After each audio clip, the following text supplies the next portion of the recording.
Welcome to this video.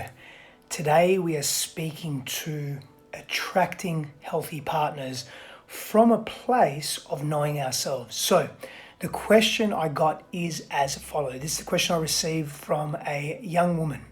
I'm very empathetic. I'm very empathic. And historically put others' needs before my own. I'm grounded and feel healed and recognize those qualities attract men needing to be seen or validated. I'm going to pause there. I'll continue the message in a moment. Let me touch on this first.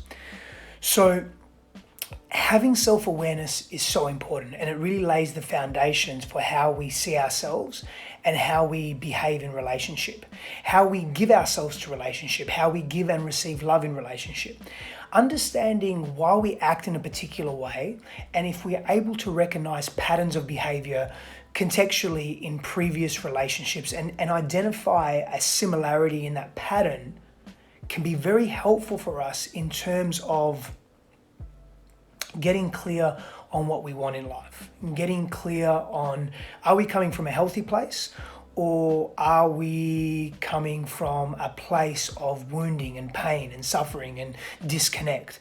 And it's important to make that distinction. So the first thing that I would ask myself is this, is how, or why rather, do I have this need to put others' needs before my own? Now, this woman that messaged me may know why she has this behavior or acts out in this way, but she hasn't quite revealed that in the message. So I do want to address this for people that are thinking about, okay, so why do I behave in this way?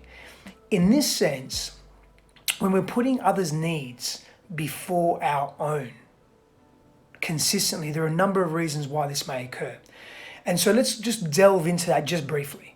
So one of the reasons could be is because our self-worth is low.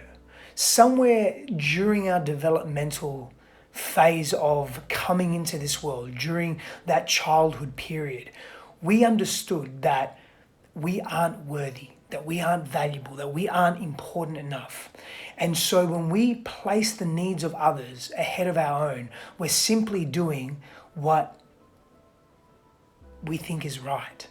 We are simply doing and being in the world what we think our place is. We've limited ourselves. We've capped our self-worth. We are not honoring who we truly are and the value that we bring into the world. And so if you're in a habit, if you're caught in a habit loop of prioritizing others' values above your own, prioritizing the needs of other people above your own, it's saying something to how you see yourself in the world. It's speaking to your self-worth.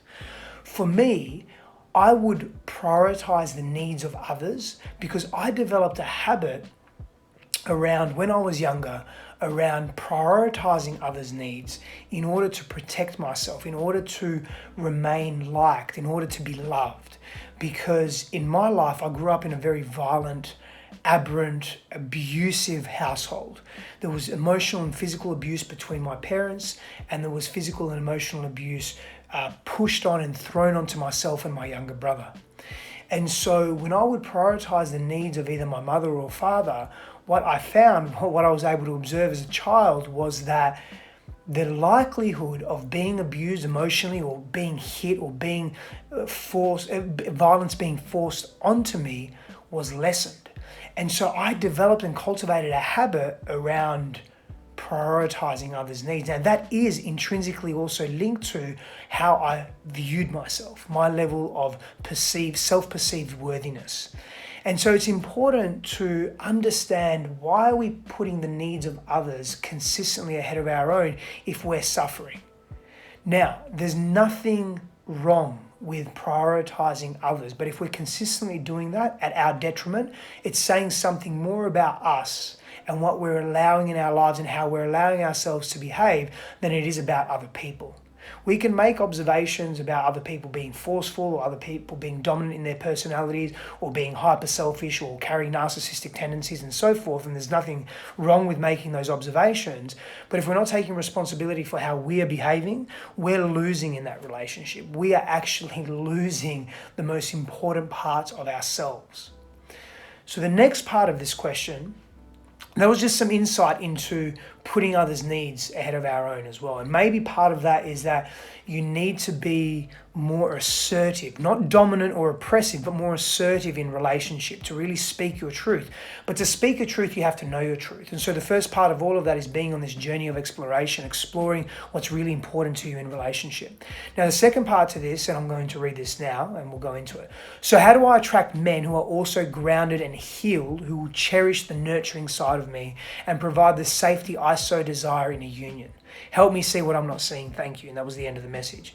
So let's go to the first part. How do I attract men who are also grounded and healed? So obviously this woman values a man that is grounded and a man that has done his inner work, that is healed from his past pains and traumas. Now I can't define what grounding means for her, but I can provide you a definition of how I view being grounded. Being grounded for me, especially in masculinity, especially in a man, means a man is rooted into the ground. He knows himself. He's stable and strong in his posture, yet not forceful in his opinions. He knows himself and he knows what he wants. And so how you begin to attract men in your life that you want, ladies, in this particular context, a woman wanting to attract a man, is to seek men that know themselves, that know their values. Ask them questions around what their vision is for themselves. Ask them, are they in integrity with their actions and what they truly desire from life? Ask them questions around what are their highest values. And so the first part of that is really knowing what you want and asking very directly, but from your core essence, what is it that that prospective partner wants as well? The next part of this is cherish the nurturing side of me and provide the safety I so desire in a union. Let me focus on the cherishing the nurturing side. For anyone to value and cherish and appreciate what we have to offer, two things need to happen. Three things. They have to firstly really align with that. And if they don't align with it, they have to have the gnosis and the wisdom and the ability to at least see that within us. So they have to be able to acknowledge that. In order for them to acknowledge it, it's up to us to express that into the world in the most cleanest way possible, in a healthy way that is not tainted by past wounding or fear, or doesn't come from a place of doubt and scarcity. It doesn't come from a place of deficit. So it's our job, for lack of a better term, to express those values that we wish the world to see. And the second part is that they must really align with those values. They must really see them and then be attracted and magnetized to them. And if they're not attracted and magnetized to them, and there's clarity in expression, it's really saying something deeper about the dynamic or the suitability of that potential partnership. The next part of this is she asks around providing the safety she so desires in union. And the first part of this, and this is a more complex conversation, I'll definitely unpack this at a later stage, but for now I just want to go into just this component of it. We must begin with learning how to provide safety for ourselves. In this case, contextually speaking, the value is safety. The attribute that she's looking for in a man is safety. But if you don't know in yourself how to provide a safe and nourishing and expansive environment for you, you will struggle to request that of someone else, however you request it. So the first step is to create what you desire inside of you before you ask for it outside of you. That's an important point to understand. When we are able to cultivate within ourselves, inside of us, what we are yearning for outside of us, we cease to become reliant on what's outside of us. Therefore, we cease to come for desperation when we're seeking it. And instead of coming from desperation, we come from inspiration because we know we can cultivate that within ourselves. We know we have that power. So we're not running outside of ourselves, attaching to this, I need you to make me feel safe. I need my father to make me feel safe. I need my mother to make me feel safe. I need my partner to make me feel safe. I need my child or my friend to make me feel safe. It's nice when that person in your life can come to you and demonstrate a level of safety and stability and familiarity because you're able to notice it really deeply within yourself.